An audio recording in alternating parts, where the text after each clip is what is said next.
नमस्कार दोस्तों, मैं रामू कुमार यादव एजुकेशन क्लासेस रामू में आपका स्वागत करता हूं। दोस्तों, आज की वीडियो मैंने टाइम से अपलोड नहीं कर पाया क्योंकि हमारा फ़ोन जो है फूट गया है, गिर गया था तो फूट गया था। तो अभी हमारा फ़ोन बनकर आया है तो फिर मैंने वीडियो बनाया और आप लोगों के लिए ये वीडियो अपलोड कर रहा हूँ। तो 2-4 दिन जो वीडियो का शेड्यूल होता है वो टाइम से नहीं अपलोड हो पाएगा, तो इसके लिए हमें क्षमा करिएगा। फिर 2-4 दिन के बाद मैं शेड्यूल से वीडियो बनाना स्टार्ट कर दूंगा। तो यूपी टेट का रिजल्ट भी आ गया होगा और आ गया है, और आप लोग रिजल्ट अपना अपना देख लीजिएगा। जो भी नंबर होगा हमें ज़रूर आप शेयर करिएगा। तो चलिए दोस्त, आज का हमारा शिक्षण कौशल का प्रैक्टिस सेट जो है चौथा है, और इसमें हम 40 प्रश्नों तक लगभग कर लेंगे चौथे प्रैक्टिस सेट में, क्योंकि 30 प्रश्न 3 प्रैक्टिस सेट में हमने कर चुके हैं। आज का हमारा चौथा प्रैक्टिस सेट है, काफ़ी महत्वपूर्ण प्रैक्टिस सेट है शिक्षण कौशल के रिलेटेड। तो अगर आप प्राइमरी सुपर टेट शिक्षक भर्ती की तैयारी करते हैं तो आप हमारे वीडियो को जरूर देखें। वीडियो पसंद आए तो चैनल को लाइक शेयर सब्सक्राइब आप जरूर करिएगा। तो चलिए दोस्त, सीधे चलते हैं अपने प्रश्न नंबर 31। कह रहा है प्रश्न 31 की किस शिक्षा आयोग ने पहली बार शिक्षा को राष्ट्रीय महत्व का विषय बनाने पर जोर दिया था? किस राष्ट्रीय आयोग ने दिया था, आपको बताना है। पहला मुदलियर आयोग, दूसरा कोठारी आयोग, तीसरा हंटर आयोग और चौथा शेड्लर आयोग। ये सभी आयोग काफ़ी महत्वपूर्ण है। इनकी अगर आपको डिटेल में वीडियो चाहिए एक एक आयोग की तो आप कमेंट बॉक्स में ज़रूर बताइएगा, मैं ज़रूर उस वीडियो को बनाऊँगा। तो देखिए, ये पहली बार शिक्षा किस आयोग ने पहली बार शिक्षा को राष्ट्रीय महत्व का विषय बनाया था, तो वो बनाया था कोठारी आयोग। हमारा बी वाला दूसरा विकल्प सही हो जाएगा। काफ़ी इंपॉर्टेंट प्रश्न है, ध्यान रखिएगा शिक्षण कौशल के रिलेटेड। कोठारी आयोग 1964-66 में आया था, इस चीज़ को भी ध्यान रखिएगा। प्रश्न नंबर 32, हेनरी फ्योल ने प्रबंधन के कितने घटक बताए हैं? ऑप्शन ए 2, दूसरा 4, तीसरा 5 और चौथा 6। कितने घटक बताए थे प्रबंधन के इन्होंने? तो इन्होंने जो 5 घटक काफ़ी महत्वपूर्ण इन्होंने बताए थे हेनरी फ्योल, तो ध्यान रखिएगा। अब चलते हैं आगे, और अगला प्रश्न काफ़ी इंपॉर्टेंट है शिक्षण कौशल के रिलेटेड। डेस्क पर लगभग कितने अंश का ढाल होना चाहिए? जो विद्यार्थियों के लिए डेस्क बनाए जाते हैं तो उस आगे वाला जहाँ पर बुक आप रखते हैं लिखते हैं तो उसका ढाल कितने अंश का होना चाहिए वो आपको बताना है। 15 अंश का, 20 अंश का, 25 अंश का, 35 अंश का।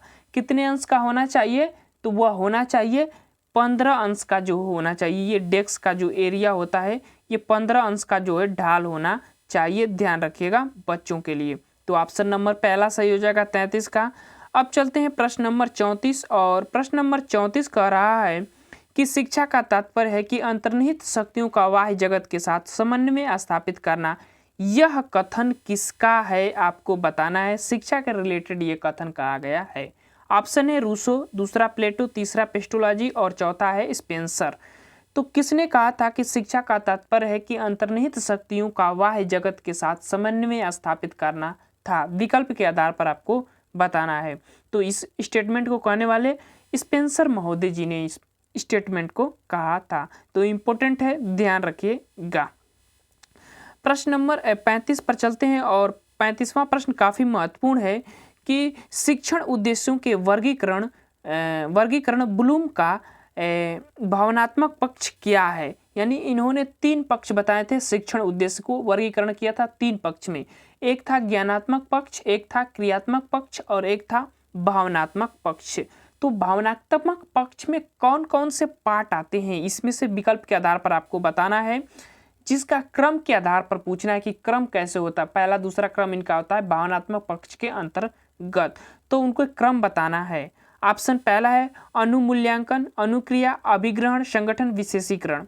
दूसरा अभिग्रहण, संगठन, स्वाभाविकरण, अनुमूल्यन, विशेषीकरण। तीसरा अभिग्रहण, अनुक्रिया, अनुमूल्यन और संगठन, विशेषीकरण। चौथा है विशेषीकरण, अनुक्रिया, संगठन, अभिग्रहण और अनुमूल्यन। तो इनका क्रम बताना है।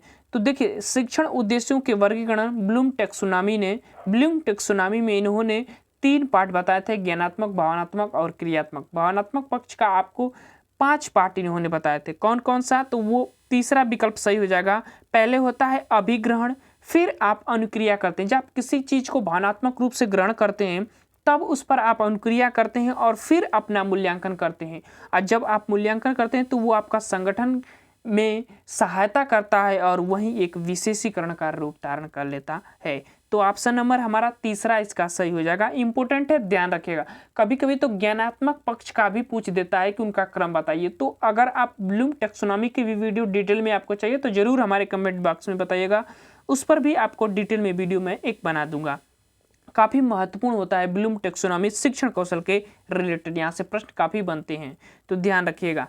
शिक्षण प्रश्न नंबर 36 है कि शिक्षण में अनुभव शंकु की संकल्पना किसने दी है। अनुभव शंकु की संकल्पना शिक्षण में किसने दी है वो आपको बताना है। इंपॉर्टेंट प्रश्न है। पहला डगलर डेल, दूसरा एडम्स, तीसरा जॉन डीवी, चौथा महात्मा गांधी। तो किसने दिया था कि शिक्षण में अनुभव शंकु की संकल्पना किसने दिया था? तो एडगर डेल ने दिया था। मैंने गलत पढ़ा, एडगर डेल ने दिया था। ऑप्शन नंबर पहला सही हो जाएगा इसका। अब चलते हैं आगे और अगला है काफी इंपोर्टेंट प्रश्न, 37वां प्रश्न है कि अपव्यय अवरोध की समस्या मुख्यतः किस स्तर पर है।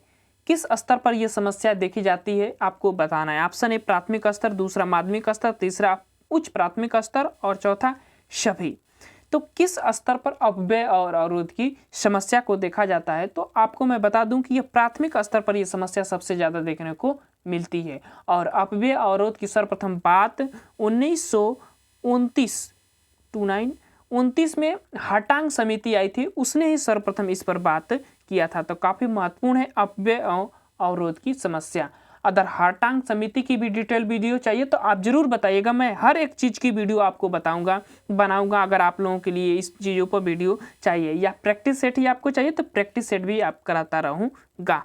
अगला प्रश्न और काफी इंपोर्टेंट प्रश्न है, शिक्षा का मुख्य उद्देश्य जीविकोपार्जन किस आयोग ने पहली बार माना है? कि शिक्षा का मुख्य उद्देश्य है जीविकोपार्जन, यह किस आयोग ने माना है? इंपोर्टेंट प्रश्न है, एकदम 100% आप लोगों के लिए महत्वपूर्ण है, ध्यान रखिएगा।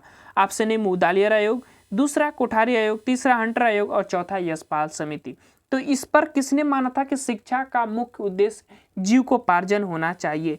तो मानने वाला जो आयोग था वह 1964-66 में जो कोठारी आयोग आया था उसने ही माना था। तो इंपॉर्टेंट है, ध्यान रखिएगा इस प्रश्न को। अब चलते हैं आगे और प्रश्न नंबर 39 है कि बौद्धकालीन शिक्षा में शुल्क किस स्तर पर लिया जाता था? बौद्धकालीन शिक्षा में, प्राचीन शिक्षा व्यवस्था है, बौद्धकालीन शिक्षा में शुल्क किस स्तर पर लिया जाता था वो आपको बताना है। ऑप्शन ए प्राथमिक शिक्षा, उच्च शिक्षा, दोनों और दोनों में से कोई नहीं, चौथा विकल्प है। तो किस विकल्प, कौन सा विकल्प हमारा सही हो जाएगा? तो ये जो शुल्क की व्यवस्था है ना, ये बौद्धकालीन शिक्षा में उच्च स्तर पर लिया जाता था, ध्यान रखिएगा, काफी महत्वपूर्ण है। और अब चलते हैं इस वीडियो का लास्ट प्रश्न, 40वां प्रश्न, वैदिक कालीन शिक्षा में वैश्य एक जाति होता है का ऊपरी वस्त्र जो होता है किसका बना होता है? हर जो जैसे कि छत्री हुआ करते थे और एक ब्राह्मण और वैश्य, तो इनके जो ऊपरी वस्त्र होता था वो किस चीज का बना होता था वो आपको बताना है विकल्प के आधार पर। पहला है काले हिरण की खाल का बना होता था, दूसरा बकरे की खाल का और तीसरा धब्बेदार हिरण की खाल का और चौथा इनमें से कोई नहीं।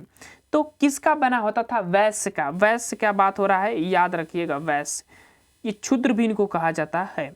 तो किसका बना होता था? तो वह बकरे की खाल का बना होता था। हमारा बी वाला विकल्प जो सही हो जाएगा। और काले हिरण की खाल का किसका बना होता था? तो वह ब्राह्मणों का बना हुआ था। और धब्बेदार हिरण की खाल का जो वस्त्र जो बना होता था वह क्षत्रियों के लिए बना हुआ करता था। तो हमारा जो विकल्प सही हो जाएगा वो होगा बी वाला विकल्प, ध्यान रखिएगा। तो चलिए दोस्त, हम वीडियो को समाप्त करते हैं, जल्दी अगला प्रैक्टिस सेट लेकर आप लोगों के लिए आऊँगा। तो thank you for watching this video.